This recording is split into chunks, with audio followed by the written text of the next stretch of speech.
बहुत शुक्रिया तमाम मोअज़्ज़िज़ीन जो यहाँ तशरीफ़ फरमाए हैं और जो सामने बैठे हुए इन तमाम मोअज़्ज़िज़ीन के साथ मेरी एक न्याज़मंदी का ताल्लुक़ है, इसलिए मेरा सलाम। सर, आपने जो मेरे बारे में जो कुछ भी फरमाया मैं उसका बेइंतहा शुक्रगुज़ार हूँ आपका। और बिस्मिल्लाह आर्ट्स काउंसिल का बहुत बेइंतहा शुक्रिया।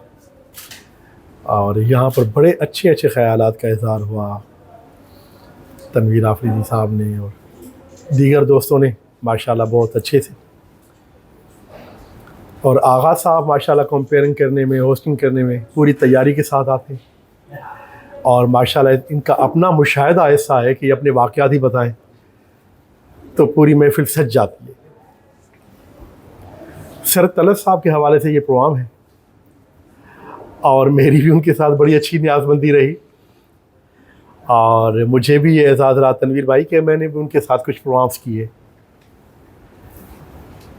मेरा ख़्याल है तबीयत ख़राब होने से भी 1-2 साल पहले, अभी 2 साल पहले की बात है कि उनका आखिरी जो प्ले था वो हमने पीटीवी ने ही रिकॉर्ड किया जो 14 अगस्त पे चला। तबीयत उनकी ख़राब थी मगर शकील साहब और वो उन्होंने दोनों ने उस पर एक्ट किया। उसकी वजह ये थी कि पाकिस्तान टेलीविज़न के साथ जो उनका ताल्लुक़ था, तनवीर भाई उस पर उन्होंने इनकार नहीं किया और वो तशरीफ़ लाए और उन्होंने काम किया माशाल्लाह। और अभी 2 साल पहले ही मोहब्बतों का सफ़र के नाम से जो हमने पीटीवी की पूरी सालगिरह मनाई तनवीर भाई, उसमें भी आगा साहब वो तशरीफ़ फरमा थे। और मतलब इससे ये एक बात ज़ाहिर होती है कि उनका एक रिश्ता उस इदारे के साथ कभी टूटा नहीं।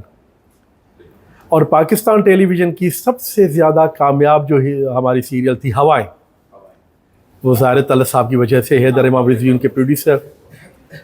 उसके अलावा तीसरा किनारा आपके ज़हनों में होगा, रोज़न ज़िंदा आपके ज़हनों में होगा। उसकी शख्सियत के और अख्तर भाई ने तो उनके ड्रामों के बहुत ज़्यादा बैकग्राउंड मौसीकी भी की है ना। अख्तर अल्लाह साहब हमारे बहुत सीनियर म्यूज़िक डायरेक्टर यहाँ तशरीफ़ फरमा हैं, तो उनका हवाला एक उस्ताद का सा हवाला है। वो उस्ताद अपने काम के और लफ्ज़ को समझते थे, तलफ़्फ़ुज़ किस तरह अदा करना है, आवाज़ की तो खैर मैं क्या तारीफ़ करूँ, हो चुकी है। रेडियो का उनका हवाला, थिएटर का उनका हवाला, टेलीविज़न का, फ़िल्म में उन्होंने बड़ा अच्छा काम किया माशाल्लाह। आप देखें जिन जिन फिल्मों में वो आए, जितना उनका किरदार था वो यकीन कीजिए कि जो हीरो का किरदार था उस पर भी वो डोमिनेटिंग होते थे, जिस सीन में भी वो आते थे।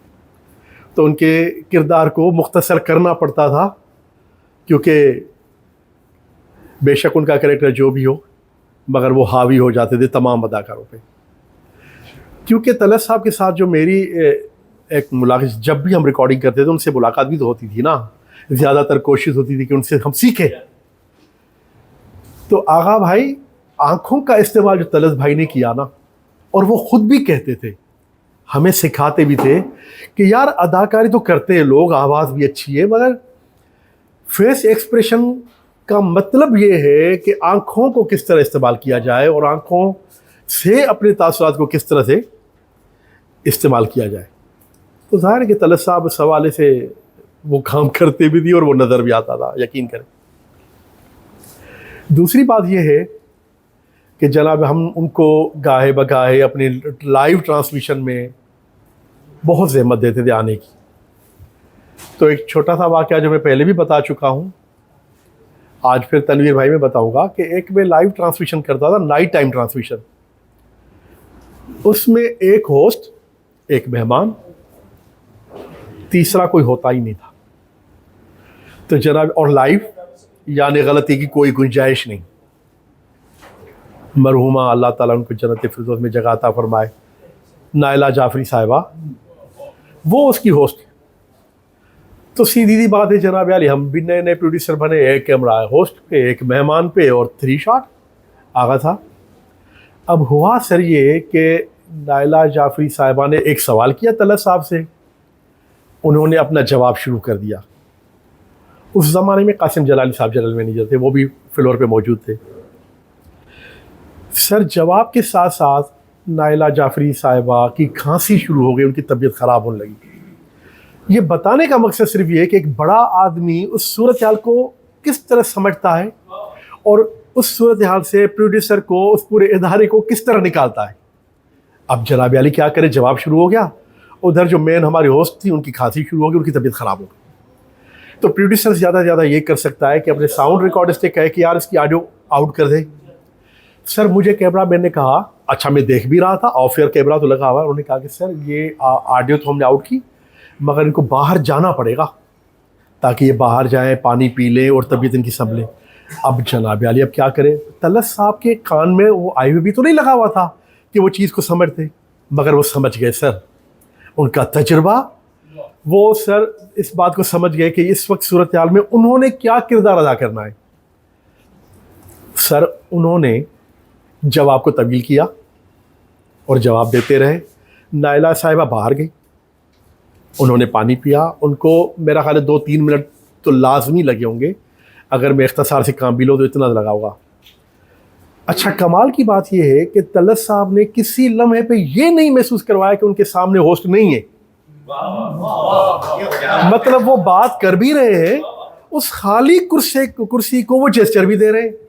तो आप मेरी बात समझ गई होगी, आप समझ, फिर मुस्कुरा भी रहे हैं, जेस्चर भी दे रहे हैं, पॉजेस भी दे रहे हैं, गुफ्तगू को लंबा भी कर रहे हैं। यार एक लम्हे के लिए, हालांकि एक ही शॉट था और उन्हीं का हम दायरे कट नहीं कर रहे। तो ये तलस साहब जैसे बड़े लोगों का ये कमाल है कि ये बात वही कर सकते हैं। वो खातून आई, दोबारा बैठी, दोबारा उनको माइक लगा और सिलसिला चल पड़ा। किसी को ऑन एयर नहीं पता चला होगा, ज़्यादा से ज़्यादा यही गाली पड़ी होगी कि यार प्रोड्यूसर कट क्यों नहीं कर रहा दूसरा कैमरा, इसके अलावा कोई भंड नज़र नहीं आया। तो सर ये बड़े लोगों की बातें हैं, ये बड़ी शख्सियात की बातें हैं, उनकी जितनी तारीफ़ की जाए कम है, यकीन कीजिए। वो रेडियो का हवाला, वो थिएटर का हवाला, वो बाहर से जिस तरह आगा साहब ने बताया कि सीख क्या है, जी जी जी ये जी जी ये टेक्निकल लफ्ज़ है। अच्छा मौसीकी को समझते थे, पीटीवी के ब्लैक एंड वाइट दौर में कुछ उनकी चीज़ें भी हैं जो उन्होंने गाने भी गाए हैं। और ये फिर मुझे बाद में पता चला कि फ़िल्म कुर्बानी में जो उनका गाना था ग़ुलाम अली साहब का, जो ज़माने में हिम्मत ना हारे, यार इतना अच्छा उन्होंने परफॉर्म किया है कि वो लग रहा है कि जैसे खुद गा रहे हों। तो ये उनके अंदर जो एक मौसीकी वाला एक उनसर था, जो एक खूबी थी, तो बजा फरमाया आपने और तनवीर भाई ने कि भाई वो एक उस्ताद थे, वो एक इदारा थे। और यकीन कीजिए कि उनका काम, उनका फ़न, उनकी मोहब्बतें हमेशा हमारे साथ रहेंगी। मैं बेइंतहा शुक्रगुज़ार हूँ बिस्मिल आर्ट्स वालों का, KMC और तमाम हमारे जो सीनियर यहाँ बैठे हुए इनका, कि उन्होंने मुझे मौका दिया। यकीनन इनको सुनने का मिलेगा हमें। और तलस साहब अपने काम में यकता, और जैसे बात कीजिए कि उन जैसा कोई और नहीं आएगा, उन जैसा तो कोई नहीं आएगा, हो सकता है उनसे कोई अच्छा भी आ सकता है, मगर ये कि वो अपने काम के मुनफरिद और एक ही शख्सियत है। बहुत शुक्रिया।